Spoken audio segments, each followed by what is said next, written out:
Bonjour, professeur Jean-Louis Touraine. Bonjour. Merci d'être en direct avec nous ce matin sur Europe 1, alors que démarrent ces travaux autour de la loi de bioéthique à l'Assemblée nationale. On sent qu'on y va avec des pincettes parce qu'il y a des sujets sensibles et, disons-le clairement, notamment la PMA, avec quelques points de débat que je voudrais évoquer avec vous. D'abord, cette inquiétude qui est montée au cœur de l'été au sujet des femmes célibataires. On s'inquiète de la création, de la fabrication de familles monoparentales dans des situations difficiles. Est-ce qu'il faut, en tenant compte de cet aspect-là, est-ce qu'il faut autoriser la PMA pour les femmes seules ?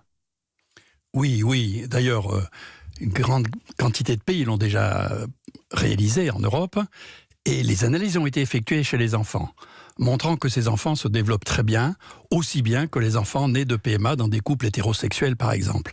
Mais effectivement, il faut comprendre que faire une PMA pour une femme seule, ça n'est pas du tout créer un équivalent des familles monoparentales qui surviennent un peu par hasard, c'est-à-dire un enfant qui n'est pas vraiment attendu ou un couple qui se sépare au moment de la naissance. Eh bien, il y a là au contraire une préparation prolongée, un désir d'enfant. C'est quand même un petit peu un parcours du combattant que de réaliser une PMA.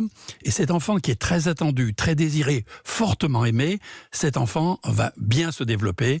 Il sera l'objet de beaucoup d'attention et de beaucoup d'amour. Mais est-ce qu'il n'est pas exposé à un risque supplémentaire par rapport à un enfant qui aurait deux parents ? Alors, la femme n'est pas une ermite. Généralement, elle a une famille.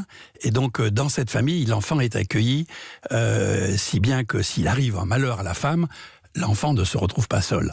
Donc il faut bien comprendre que ça n'est pas une difficulté majeure. Cependant, il est vrai que la responsabilité de l'équipe qui réalise la PMA est quand même de vérifier qu'il n'y a pas des demandes tout à fait anormales.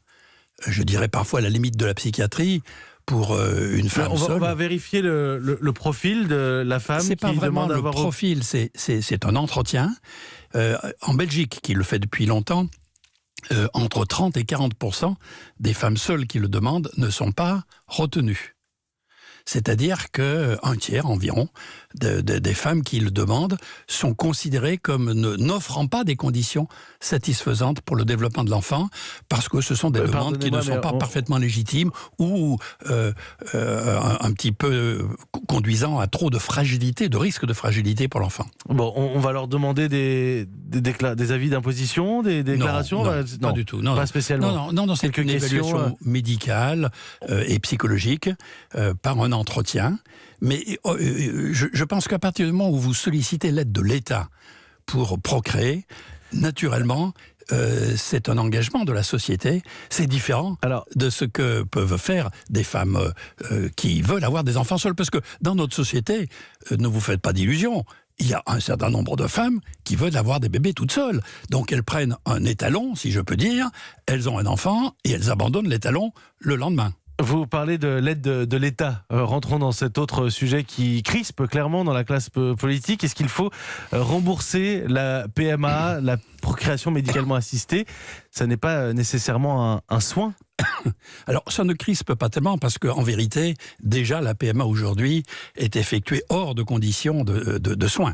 Ce n'est d'ailleurs jamais un soin, une PMA, c'est une substitution, mais ce n'est pas seulement une substitution à une infertilité, à une maladie stérilité, mais c'est souvent pratiqué simplement dans des couples qui n'ont pas réussi à procréer. Et d'ailleurs, la preuve qu'ils ne sont pas stériles, c'est qu'il est fréquent, enfin il n'est pas rare en tout cas, qu'après une PMA, dans un couple hétérosexuel, secondairement, les parents aient des enfants naturellement.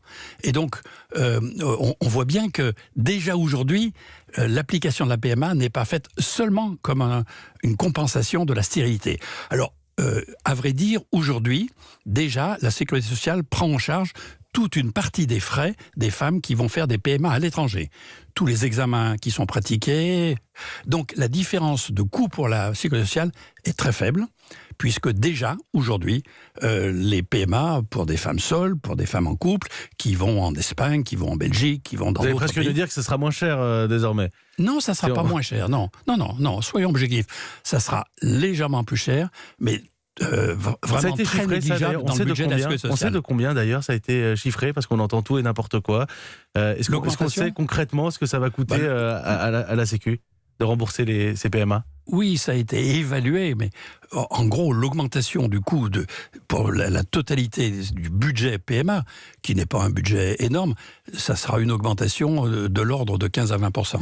Alors, il y a eu ces gages apportés par la garde des Sceaux, Nicole Belloubet, hier. Les enfants nés d'une PMA entre deux mamans, qui auront deux mamans, se verront voir l'inscription mère et mère. Ça, c'est une révolution, hein. On peut le dire, en tout cas pour ce qui est de leur état civil, mais ça crée un statut particulier.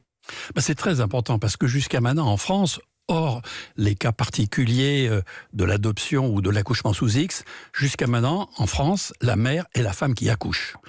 Eh bien, ça ne sera plus le cas. Aujourd'hui, la mère, c'est celle qui décide d'être mère. Ce n'est plus la femme qui accouche. Ça, c'est très important. Un point positif, en tout cas, à porter sur cet aspect-là. Bien mais certaines voix s'élèvent contre une forme de discrimination, puisqu'on pourra voir sur l'état civil des enfants qu'ils sont issus d'un couple homosexuel. Mais les enfants eux-mêmes, quand vous les interrogez, ils le revendiquent, cela. Ils n'en ont pas honte. Au contraire, un enfant, lorsqu'il naît dans une famille d'un couple homosexuel, considère que c'est la normalité. Et si, après, vous l'interrogez, cet enfant, et vous lui dites, est-ce que tu préférerais avoir un père et une mère? La plupart des enfants disent, mais attends, pour que j'ai un père, ça veut dire qu'il faut récuser une de mes mères, mais je les aime toutes les deux, mes mères. Je veux garder mes mères, je les aime. Et pour un enfant, la normalité, c'est son petit cercle. Plus tard, quand il grandit, il comprend qu'il y a d'autres couples qui existent et qui sont les parents de ses petits camarades d'école. Et après même, il comprend que c'est proportionnellement plus fréquent. Mais son schéma initial, pour lui, c'est le couple qu'il a au moment de ses premières années de vie. Il ne sera plus question, en tout cas, de parents 1 et parents 2, comme on en a parlé à un moment. Je pense que c'est sage. Ce sera mère et mère. Merci beaucoup, professeur Jean-Louis Tourret.